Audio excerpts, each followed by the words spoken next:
그들이 두루마리를 서기관 엘리사마의 방에 두고 뜰에 들어가 왕께 나아가서 이 모든 말을 왕의 귀에 아뢰니 왕이 여호디를 보내어 두루마리를 가져오게 하며 여호디가 서기관 엘리사마의 방에서 가져다가 왕과 왕의 곁에 선 모든 고관의 귀에 낭독하니 그때는 9째 달이라. 왕이 겨울 궁전에 앉았고 그 앞에는 불피운 화로가 있더라.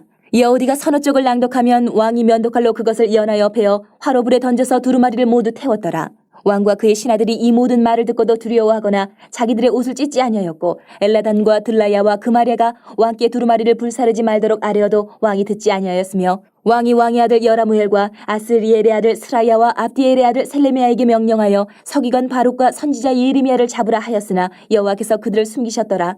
왕이 두루마리와 바룩이 예레미야의 입을 통해 기록한 말씀을 불사른 후에 여호와의 말씀이 예레미야에게 임하니라. 이르시되 너는 다시 다른 두루마리를 가지고 유다의 여호야김 왕이 불사른 첫 두루마리의 모든 말을 기록하고 또 유다의 여호야김 왕에 대하여 이와 같이 말하기를 여호와의 말씀에 내가 이 두루마리를 불사르며 말하기를 내가 어찌하여 바벨론의 왕이 반드시 와서 이 땅을 멸하고 사람과 짐승을 이 땅에서 없어지게 하리라 하는 말을 이 두루마리에 기록하였느냐 하도다. 그러므로 여호와께서 유다의 왕 여호야김에 대하여 이와 같이 말씀하시니라. 그에게 다윗의 왕이 앉을 자가 없게 될 것이요 그의 시체는 버림을 당하여 낮에는 더위 밤에는 추위를 당하리라. 또 내가 그와 그의 자손과 신하들을 그들의 죄악으로 말미암아 벌할 것이라. 내가 일찍이 그들과 예루살렘 주민과 유다 사람에게 그 모든 재난을 내리리라 선포하였으나 그들이 듣지 아니하였느니라. 이에 예레미야가 다른 두루마리를 가져다가 네리야의 아들 서기관 바룩에게 주매 그가 유다의 여호야김 왕이 불사른 책의 모든 말을 예레미야가 전하는 대로 기록하고 그 외에도 그 같은 말을 많이 더하였더라. 샬롬, 우리 영석교회 우리 청년부 여러분들, 오늘 하루도 주의 말씀을 삼아가는 가운데 주의 뜻을 따르는 우리 청년들이 되기를 바랍니다. 오늘 말씀에 보니까 예레미야가 전하는 하나님의 말씀이 요아김 왕에게 들려집니다. 그는 말씀을 기록한 두루마리를 면도칼로 베고 불에 던져 태웁니다. 말씀을 인정하지 않고 거절하면서 예레미야와 바룩을 해하고자 합니다. 그러나 말씀은 사라지지 않고 주의 종들도 사명의 자리에서 버려지지 않는 것을 우리가 볼 수가 있습니다. 하나님으로부터 받은 명령을 따라 두루마리의 말씀을 기록을 합니다. 바룩을 통해 낭독되는 말씀을 듣는 백성과 고관들이 반응이 냉담합니다. 두려워해야 할 하나님을 두려워하지 않고 패역한 왕의 심기를 살펴 안절부절합니다. 그 소식을 들은 왕은 아니나 다를까 두루마리를 자기에게로 가져오게 합니다. 혹시 말씀을 듣고자 하는 마음이었을까요? 전혀 그렇지가 않습니다. 무도하게도 두루마리를 낭독하게 하고 낭독이 끝나면 두루마리를 면도칼로 베어 버립니다. 그것으로 성이 차지 않아 화롯불에 던져 태워 소각하기까지 합니다. 두루마리에 무엇이 있기에 그런 행동을 하였을까요? 유다 백성들이 향한 죄악들에 대한 하나님의 마음이 두루마리에 기록된 말씀이 있었습니다. 그들에게 말씀하시는 하나님의 마음은 죄인들이 돌아와 회개하고 은혜를 구하는 것입니다. 그때 하나님께서 기대하시는 것은 회복입니다. 그러나 왕과 신하들은 하나님의 말씀을 두려워하거나 애통하기는커녕 오히려 말씀이 적힌 두루마리를 조롱하고 없애버립니다. 왕과 유다 백성의 기대를 채우는 말씀이 아니었기 때문입니다. 두루마리에 적힌 하나님의 말씀은 회개하지 않는 죄인을 심판하신다는 말씀입니다. 그렇다면 죄인들은 즉각 회개의 자리로 나와 엎드려야 합니다. 가난한 심령이 되어 하나님의 은혜 외에는 소망이 없음을 알고 통회해야 합니다.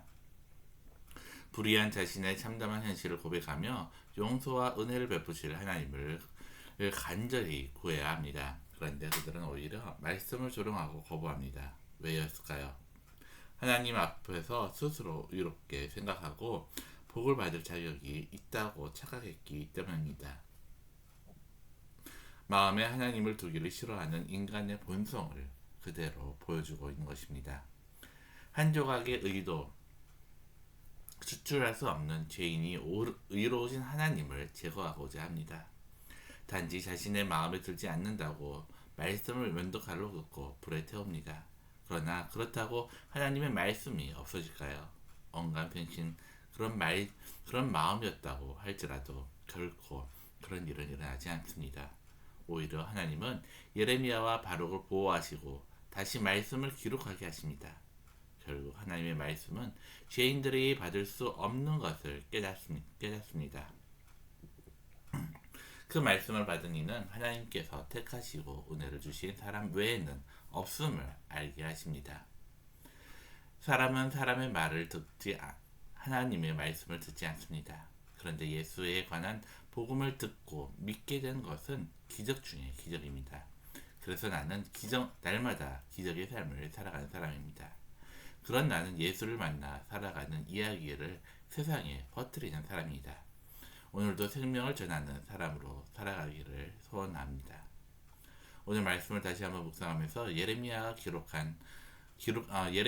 기록하게 한 하나님의 말씀을 듣는 여호와김 왕의 반응이 엽기적이었습니다. 그 이유가 무엇인지 한번 생각해 보시길 바랍니다.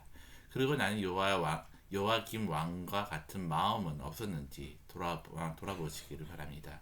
회개할 마음을 주시면 기도하는 시간을 가져보시기를 바랍니다. 기도드리겠습니다.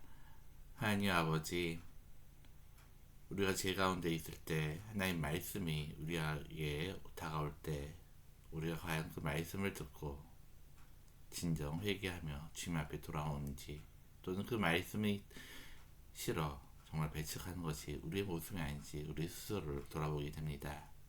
하나님, 정말 우리가 하나님의 자녀로서 우리가 정말 우리 죄를 직시하며 주의 말씀 앞에 우리가 섰을 때 주님 앞에 회개하며 다시 주님께 돌아올 수 있는 그런 믿음을 우리에게 허락하여 주시옵소서.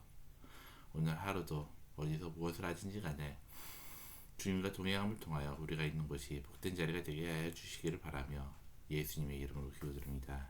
아멘.